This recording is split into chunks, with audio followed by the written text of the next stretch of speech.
이제 말씀 보겠습니다. 오늘의 말씀은 시편 33편 8절부터 22절까지입니다. 시편 33편 8절부터 22절까지.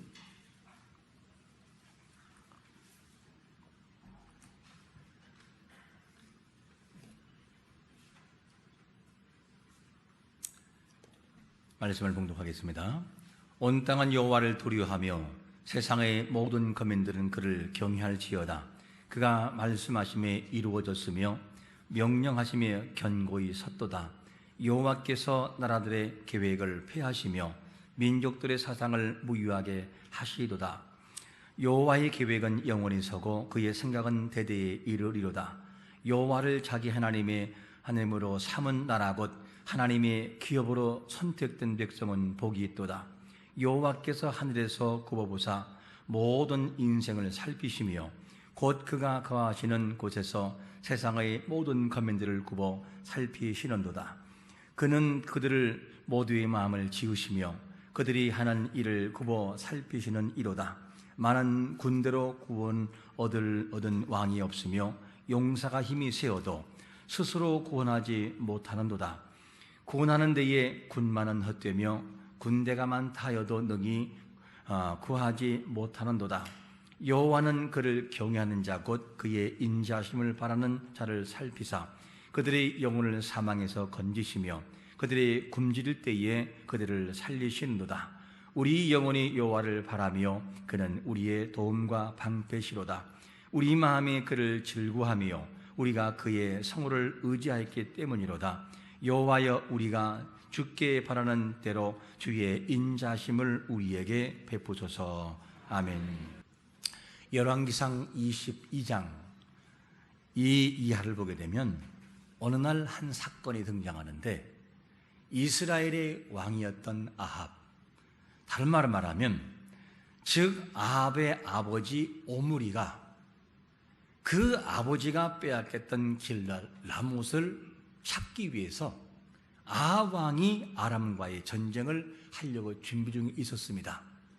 그런데 이때 마침 이 아합이 전쟁을 하려고 그럴 때에 이웃의 나라였던 남유다 왕 여호사밧이 이스라엘을 방문한 거였어요.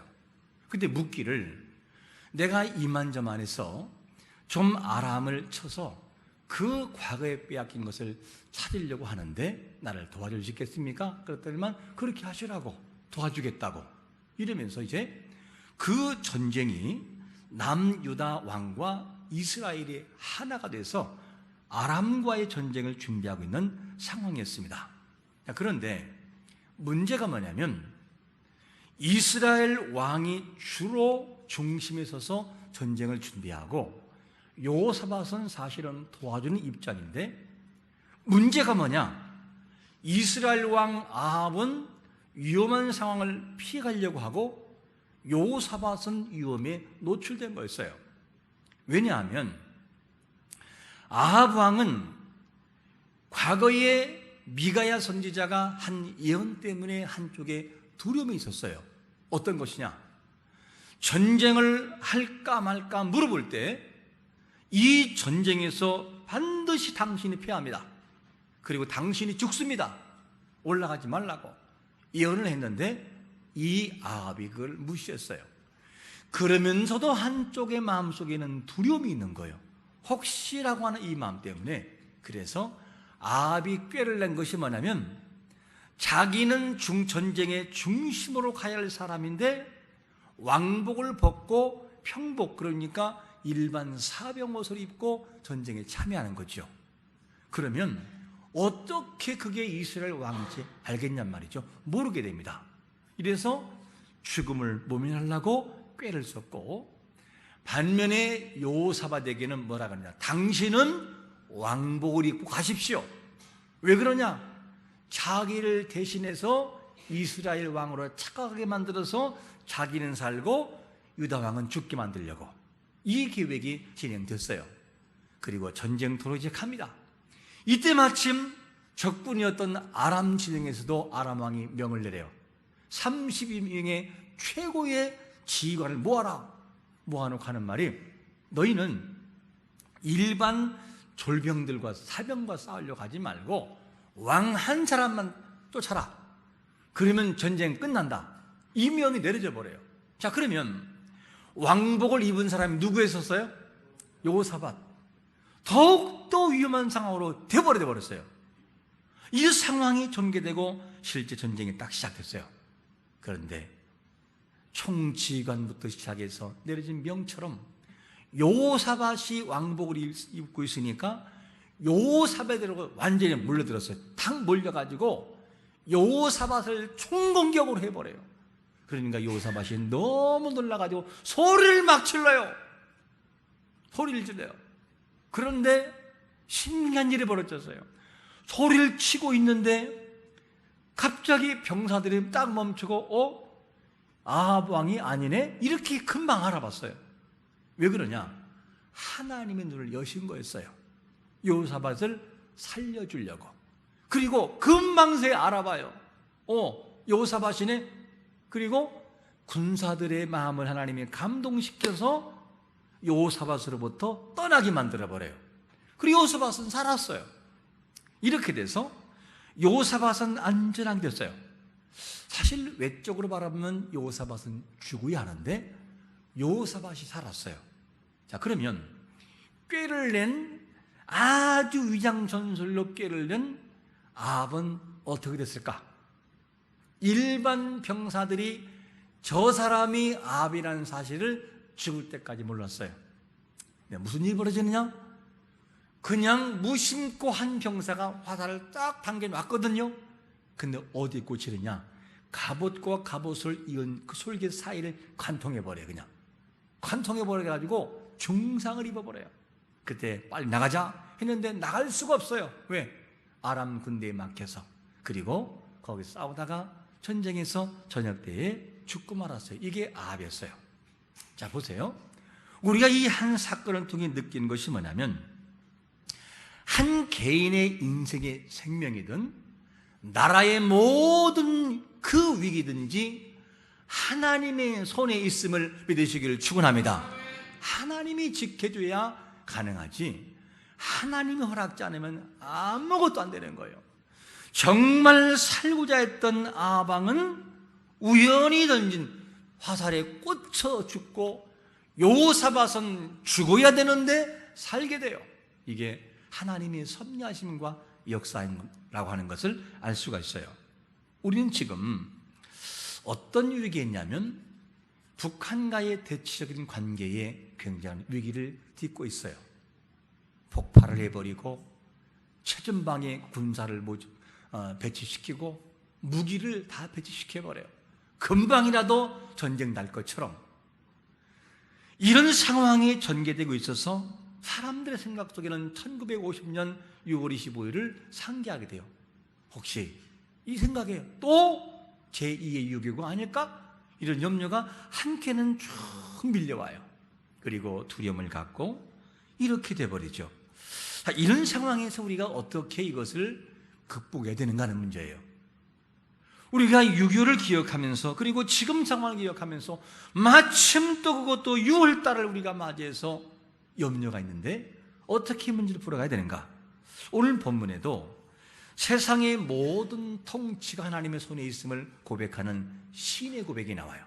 이 세상의 모든 통치는 인간이 끌어가는 것이 아니라 하나님이 하신다, 이 사실을 그냥 고백해버려요. 오늘 본문에서 중심 주제가 어떻게 흘러가냐면 섞여 있었죠. 하나님의 말씀에 관한 찬양, 하나님 말씀은 위대하다, 진실하다, 이것을 막 찬양하다가 그 다음에 하나님의 통치와 섭리하심에 대해서 찬양하죠.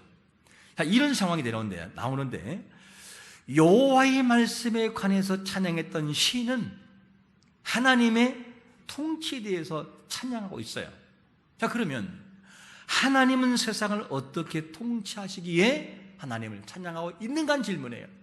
첫 번째로 어떤 걸 볼 수 있냐면 여호와의 생각대로 하시기 때문에 시는 이것을 알고 하나님을 찬양하는 걸 봐요. 자, 먼저 10절 보시면 여호와께서 나라들의 계획을 뭐 한다고요? 폐하시며 민족들의 세상을 무효하게 하신다는 것이죠. 이걸 알고서 시인이, 그러니까 여호와의 통치하심과 여호와의 섭리하심을 그냥 찬양하고 있어요. 그런데 오늘 본문에서 하나님께서, 여호와께서 나라들의 계획을 폐하시면 나라들, 이 본문에서, 이 텍스트에서 나라들은 누구를 말할까? 이 나라들은 누구냐면 하나님이 없이 자기 힘을 의지하고 자기 뜻대로 계획하면 되겠지라고 믿고 있는, 하나님이 없는 이방 나라를 의미합니다. 근데 이방 나라들은 모든 계획을 잘 세워놓아요. 이렇게 전술을 짜고 이렇게 하면 전쟁에 승리하겠지라고 생각을 합니다. 그런데 하나님 뭐라고 하느냐? 아니, 너희들 계획을 아무리 짜봐라, 너희들이 아무리 깨를 내봐라, 내가 그 모든 계획을 수포로 돌아가게 만드는 거예요. 이게 뭐냐면 하나님의 말씀하심입니다. 이 내용을 바라본다면 진정한 승패와 모든 것의 결정은 사람에 따라 결정되는 것이 아니라 여호와의 손에 의하여 결정됨을 믿으시기를 축원합니다. 하나님이 이렇게 하시겠다는 거예요. 이거를 말씀하고 있어요. 우리는 지금 남북 간의 대치 가운데 있으면서 참 많은 분들이 불안 떨고 있을 거예요. 야, 이거 염려가 된다. 군에 보낸 내 자녀가 있는 사람들은 더 염려가 되지. 이럴 때 특별히 최전방의 것만 보면 아유, 괜찮나? 얘야 괜찮냐? 염려가 될 거예요 막. 그런데 이런 것을 기억하면서 우리는 1950년 6월 25일을 기억해봐요. 새벽 4시 기억해보는데, 당시에 북한과 남한의 전쟁은 사실은 게임이 안 되는 전쟁이었어요. 왜냐?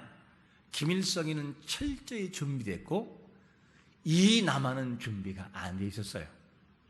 그 당시에 전쟁 상황이 벌어졌을 때 군인들은 뭐하러 갔습니까? 모내기 하러 갔어요. 모내기, 봉사하러. 총은 무슨 총이죠?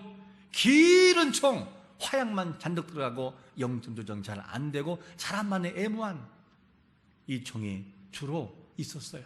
어쩌다가 소대장들은 칼빈총 이런 것이 있었지요. 이런 상황에서 무슨 전투가 되겠습니까?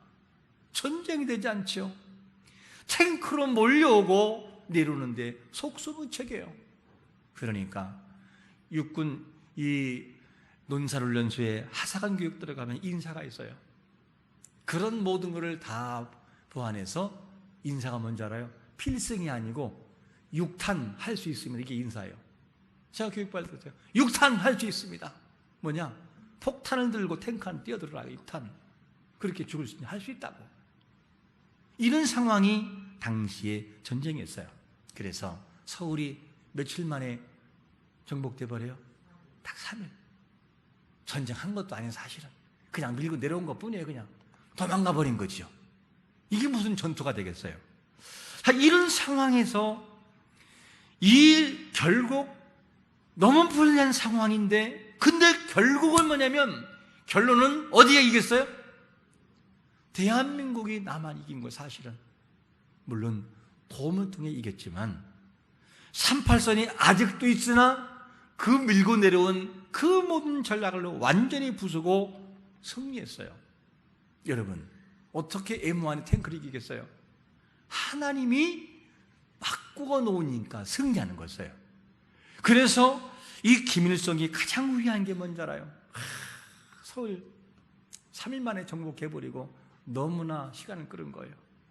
그냥 밀고 내려갔으면 사실 끝났어요. 우리나라는 적화통을 내버렸을 거예요. 그런데 시험시험 내려갔어요. 시간 끌면서. 김일성의 가장 후회가 뭐냐? 그때 내가 시간 끊는 게 가장 한이라고, 그 얘기를 김일성이 남겼죠. 여러분, 그래서 결국에는 인천 상륙작전을 통해서 허리를 완전히 끊었잖아요. 허리를 끊어서 올라가지도 못하고 내려오지 못하게 만들었어요. 그리고 결국에는 남한이 승리로 끝나게 되죠. 그리고 38선이 그어집니다. 자, 우리가 위기가 있을 때 이 김일성은 분명히 이길 거라고 장담을 했어요. 3일 만에 정복할 것은 소련도 중국도 설마 이해를 못했어요. 근데 실제가 되고 말았어요. 여러분, 시편 14편 1절에서 뭐라고 말씀하냐면 이렇게 말씀하죠. 어리석은 자는 그의 마음에 이르기를 하나님이 없다 하는도다. 그들은 부패하고 그 행실이 가증하니 선을 행하는 자가 없다는 것이죠. 하나님이 없다고 주장한 것이 김일성이에요. 공산주의입니다.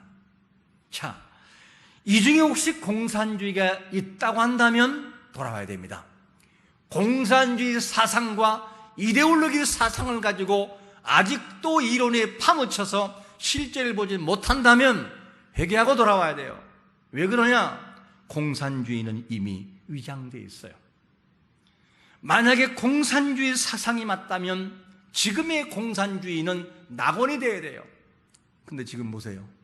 공산주의 국가가 어떻게 되고 있는지를 보라고요.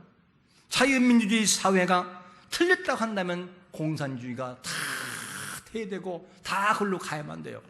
그런데 김정은은 배가 이렇게 나와가지고 걷지도 못할 정도가 돼버리고 일반 노동자와 인민들은 죽고 있어요. 이게 공산주의의 이론적인 철학일 뿐이에요. 그래서 이것을 속고 있다고 말이죠. 여러분, 우리는 6.25라고 하는 역사를 통해 공산주의가 어떤지를 알았어요. 여기 어르신들 아마 6.25를 겪으신 분이 있을 거예요.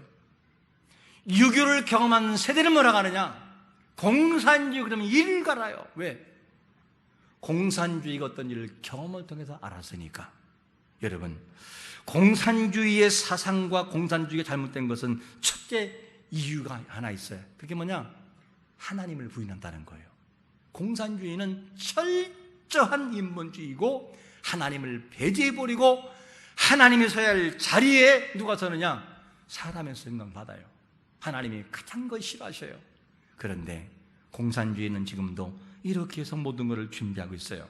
여러분, 그런데 중요한 것은 뭐냐면 아무리 이렇게 준비해 놓아도 하나님이 오케이 하지 않으면 그들은 역시 또 패하고 말 것입니다. 이게 역사라는 것이죠. 그래서 우리는 분명히 알아야 돼요. 우리가 바라볼 때 이루는 여러 가지 핵과 모든 걸 준비해 놓으면 그것이 전부이고 승리의 모든 기준이지만 하나님은 그렇지 않다라고 말씀하고 있어요. 하나님은 그 생각이 다르다는 거예요. 너희들이 볼 때는 그것이 맞지만 내가 볼 때는 아니란다. 그러면서 시편 33편 17절에서 이렇게 말씀합니다. 같이 한번 읽어볼까요? 17절 시작.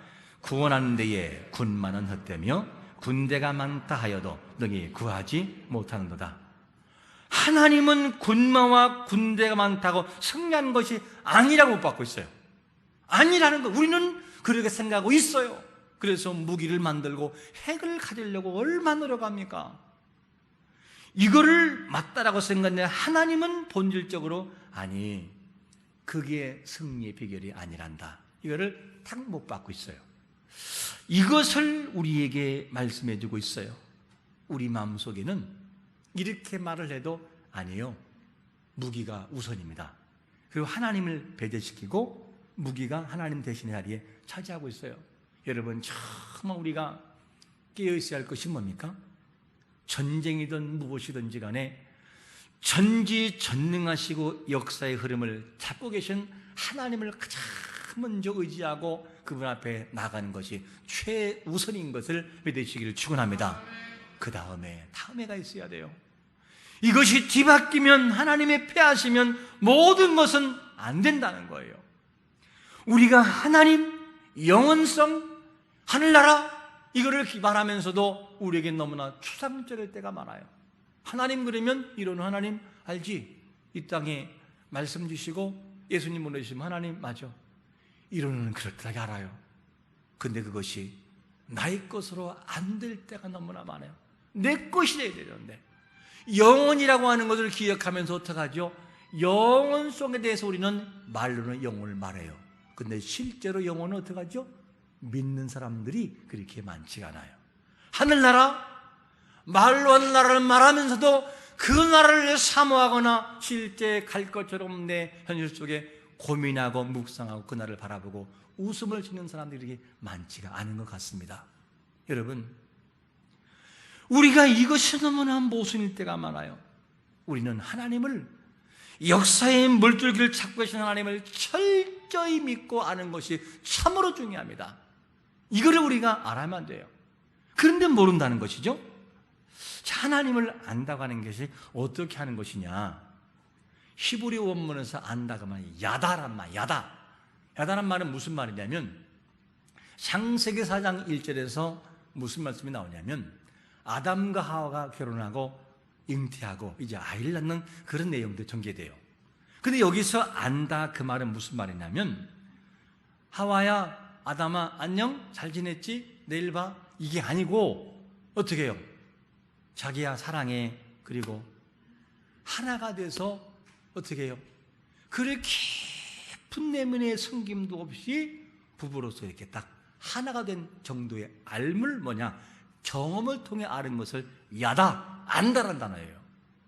우리가 하나님을 안다라는 하는 개념이 이론적인 추상으로 끝나는 것이 아니라, 어떻게 하나님이 내 속에서 어떻게 역사하는지를 말씀을 믿고, 그리고 체험돼서 아하, 하나님은 그런 분이었구나, 이것을 안다라고 야다. 여러분, 전지전능하신 하나님이 역사의 물줄기를 찾고 계신 분이라는 사실을 경험을 통하여 내가 힘들고 어려울 때, 내가 간극되면 그분께 도와주시고 나에게 말씀하시는 하나님 것을 경험을 통하여 아는 알림이 야다의 신앙이 우리 앞에 있으시기를 축원합니다. 그 하나님을 내가 경험을 해야 돼요. 그래야 그 하나님을 믿고 그 하나님을 따를 수가 있다는 것이죠. 우리는 이것에 너무나 안 될 때가 많아요. 믿는 사람은 그대로 삶도 바뀐다는 것이죠. 자, 이 내용을 어디서 한가 예를 들 수 있냐면, 선교사 중에 밀론이라는 사람이 있어요. 자, 그런데 어느 날 마크 베터슨이 쓴 올인이라는 책에서 이런 내용을 다뤄요. 이 밀론이라는 선교사가 이제 이 귀에 들리는 소식이 뭐냐면, 남태평양 뉴헤브리디스 제도, 다른 말로 말하면 제도라는 말은 섬으로 이루어진 한 섬을 제도라는 표현을 써요. 약 80여 개의 섬으로 쭉 이루어진 곳에 선교사를 파송했는데, 파송한 그 선교사들을 원주민들이 다 죽였어요. 이 소식이 밀륜에게 들립니다. 그때 보통 사람 같으면 그 선교 지역으로 안 갈 텐데 밀륜은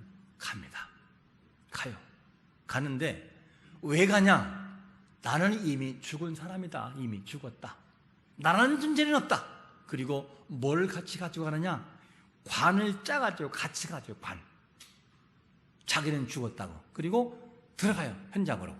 그런데 원주민들이 밀륜은 안 죽이고 35년 동안 살아요. 35년 동안 그렇게 해서 선교사역을 멋있게 감당했어요. 자, 인생이 마지막 죽을 때 남기는 글들이 있어요. 묘비에 남긴다든가 남긴 말이 있죠. 자, 한번 보통 사람 같은 경우에 이렇게 남겨, 예를 들어 보겠습니다. 인생이란 원래 그렇게 덧없는 것이거늘. 누가 남겼죠? 태조왕건. 이렇게 말 남겼어요. 그리고 괜히 왔다 간다. 걸레 스님. 괜히 왔다 간대요. 그리고 또 이런 말도 하죠. 천당에 가까운 줄 알았는데 머네 박수는. 그리고 모든 것을 갖고자 했지만 결국 아무것도 갖지 못했어. 누가 말하냐? 기드 모파상이라는 사람이 남겼어요. 그러면 밀른이라는 선교사는 그의 묘비에 무슨 말이 남겼을까? 그가 남긴 것도 아니고 누가 남겼느냐? 그 섬에서 그 앞에 선교사를 죽였던 그 원주민들이 밀륜이 죽은 다음에 그 밀륜을 원주민들이 그를 마을 한가운데 묻어요. 그리고 묘비에 이렇게 써요. 글을 뭐라 하냐면, 그가 왔을 때 빛이 없었다. 그리고 그가 떠났을 때 어둠이 없었다. 이렇게 그의 묘비에 남겨주어요. 자, 예수님이 땅에 오셨을 때에 사람들은 빛을 몰랐어요. 근데 그분이 십자가 돌아가시면서 어둠은 다 물러갔어요. 여러분, 우리가 살아가는 모든 인생 속에서, 역사의 현장 속에서 우리가 가는 곳곳마다 어둠이 물러가고 그리스도의 능력이 많은 삶을 살아가기를 축원합니다. 그것이 밀린이 살아가는 삶의 모습이었어요. 우리는 잊지 말아야 돼요. 하나님을 어떻게 하느냐? 하나님은 모든 것은 하나님이 생각대로 하신다라는 것을 이론만이 아니고 실제로는 본문 속에 말하고 있는 시인의 고백처럼 경험을 통해서 알아야 되고, 야다, 맞아, 하나님은 그런 분이야, 나는 확실히 믿어. 이거를 믿고 나가는 것 중요해요. 어떻게?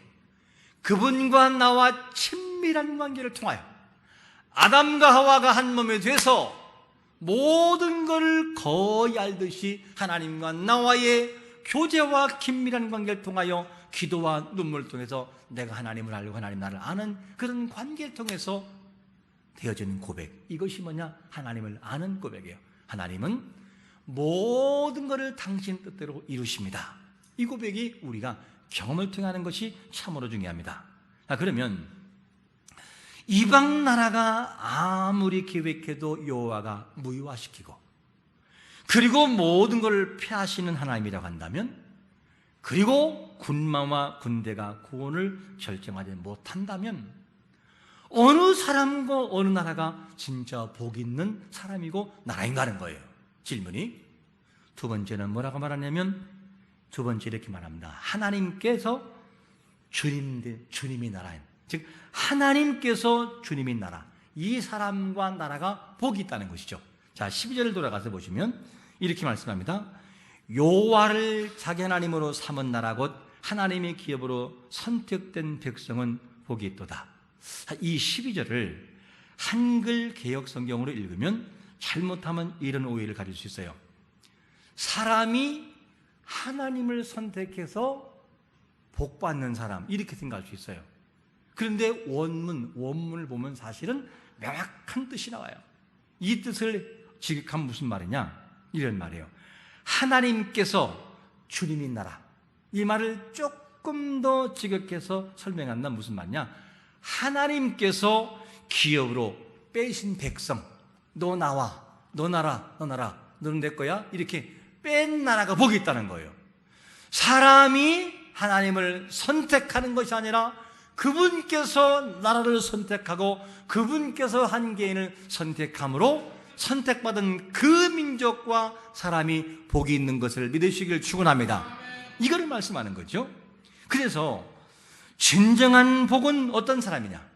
요한복음 15장 16절을 같이 한번 읽어보겠습니다. 시작.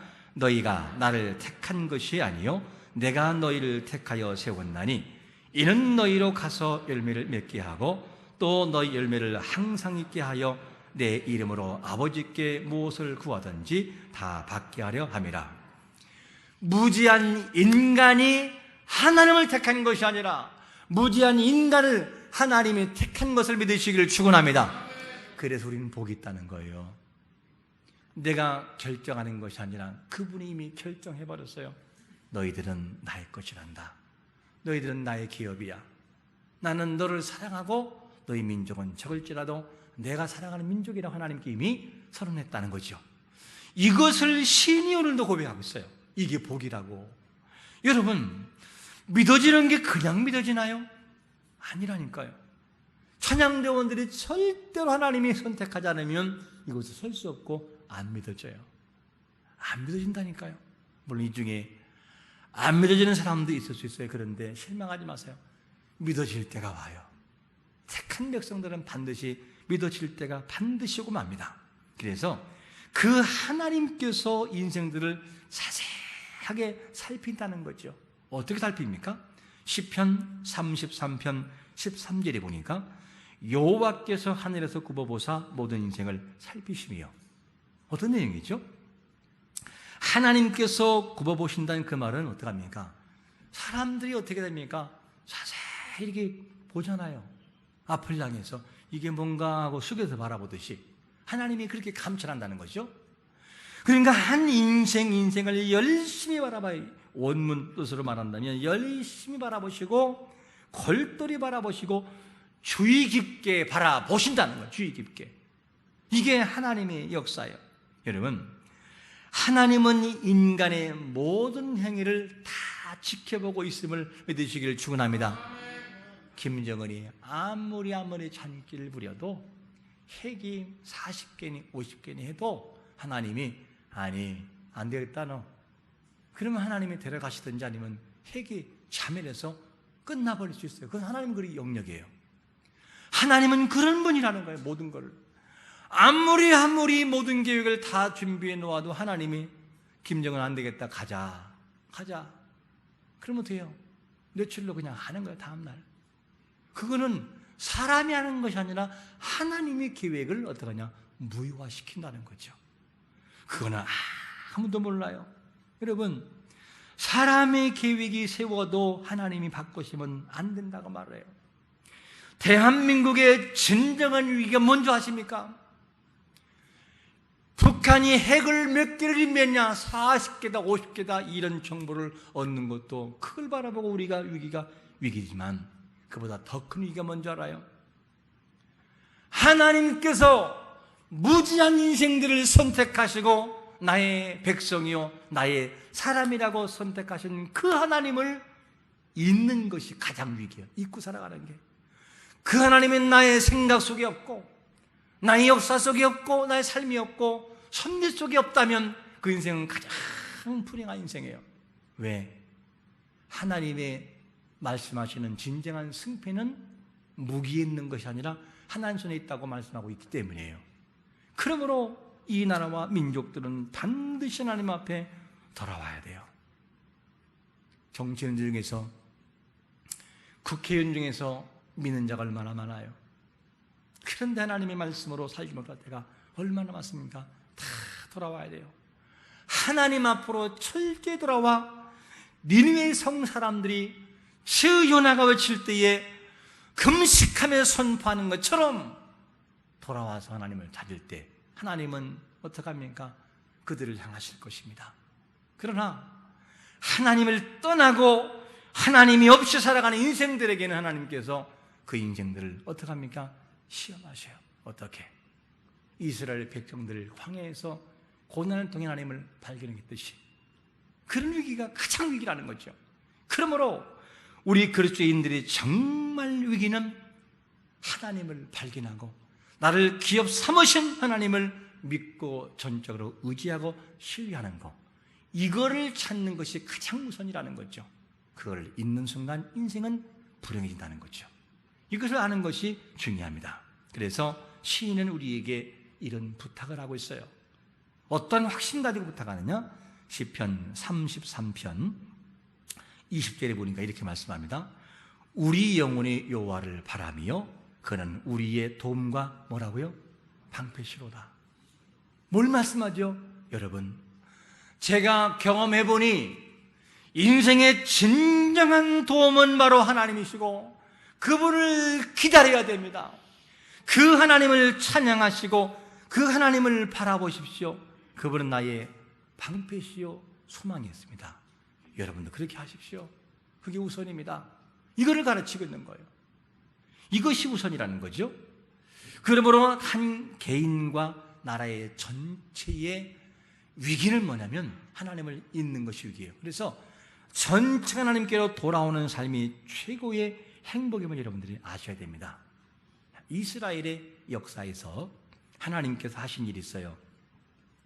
왜 하나님은 이스라엘 왕을 세울 때에 왕들에게 내리는 명령이 있을까? 그것이 뭐냐면 두 가지를 보면 이런 거예요. 너희는 왕이 될 때에 군마를 많이 두지 말라. 왜? 애굽으로 간다는 거예요. 애굽을 찾아서. 그것이 전쟁 승패가 아니라 이걸 명심해라. 그리고 왕이 되면 아내를 많이 두어서 마음이 미혹되지 말게 하고 율법을 곁에 두어라. 어디 두라는 거예요? 율법을? 신명기 17장 19절에 보니까 이렇게 말씀해요. 평생에 자기 어디에? 옆에 두어라. 옆에 두고 읽어 그 하나님 여호와 경외하기를 배우며 이 율법의 모든 말과 이 규례를 지켜 행할 것이라. 그리하면 어떻게 된다는 거예요? 이렇게 된다는 거죠. 같이 한번 읽어볼까요? 신명기 17장 20절입니다. 시작. 그리하면 그의 마음이 그의 형제 위에 교만하지 아니하고 이 명령에서 떠나 좌로나 우로나 치우치지 아니하리니 이스라엘 중에서 그와 그의 자손이 왕위에 있는 날이 장구하리라. 이게 원칙이야. 이거를 넌 잊지 말라는 거죠. 자, 우리는 이 말씀을 보면서 잊지 말 것이 뭐냐면, 진정한 승패는 하나님이 있기 때문에 사람의 생각이 우선이 아니라 하나님을 신뢰하는 것이 최우선이구나. 그 다음에 노력해야 된다. 이게 답이 나오는 거죠. 욕이라는 아픔 우리가 이미 경험했어요. 그리고 그 북한의 여러 가지 행태를 바라보면서 겁을 내고 두려워해요. 여러분, 이 내용을 바라보면서 잊지 말 것은 뭐냐면, 두려움을 갖기 전에 인생에 그리고 역사에 몰줄기는 여호와가 잡고 있다. 이거를 너는 알라. 왜? 하나님은 당신의 뜻대로 하시기 때문이에요. 모든 걸 이렇게 하신다는 것이죠. 그것을 우리가 알고 모든 인간의 계획을 폐하게 하시기도 하고 무효화시키는 걸 알고, 우리는 오늘 제목처럼 잊지 말아야 돼요. 너희는 이것을 아느냐? 하나님 소리를 들어야 돼요. 어떻게? 진정한 승리는 군마와 군대 있지 아니하고 하나님을 의지하는 믿음에서 나오는 것이다. 이 사실을 알라는 거죠. 그러므로 이 말씀을 의지해서 여러 가지 위기를 딛고 있을 때마다 온 성도가 나라를 놓고 기도하고, 정치인들 대통령부터 시작하여 모든 인자를 놓고 간절히 기도해 주셔야 돼요. 하나님, 그들의 지혜를 가지고 모든 걸 이끌어가게 해달라고, 하나님을 찾고 하나님 앞에 돌아오고 하나님을 두려워하게 해달라고. 이것이 아니니 역행한다면 이 나라는 망할 것입니다. 이것이 성경적인 대답이에요. 그러므로 우리 모두 다 함께 온 정치인들이 하나님께로 향하여 진정한 승리를 경험하는 이 역사가 우리 앞에 있으시기를 예수 그리스도의 이름으로 축원합니다. 아멘.